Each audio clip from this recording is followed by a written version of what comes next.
In this video, I will show you how to change dimensions and set custom sizes on Canva. Starting from the home screen, I'll select the Custom Size button to create a new project. I'll enter 8.5 for the width and 11 for the height. Change the units to inches and click Create New Design. Once my new document opens, I can easily add more pages with different dimensions to the same project. I'll click the arrow next to Add Page to see my options. First, I'll select Social Media and choose Instagram Reel to add a vertical video page. Next, I'll add a presentation page for a standard widescreen layout. To see all my pages at once, I'll open the grid view.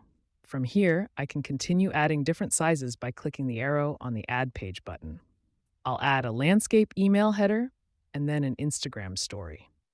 Using the grid view makes it easy to manage multiple layouts in one place. I'll add another Instagram post, and then I'll scroll down to find a few more options. I'll select a Facebook post, and then look through the More category for even more variety. Finally, I'll add a YouTube thumbnail to complete my set. Now I have a variety of custom dimensions, all organized within a single Canva project.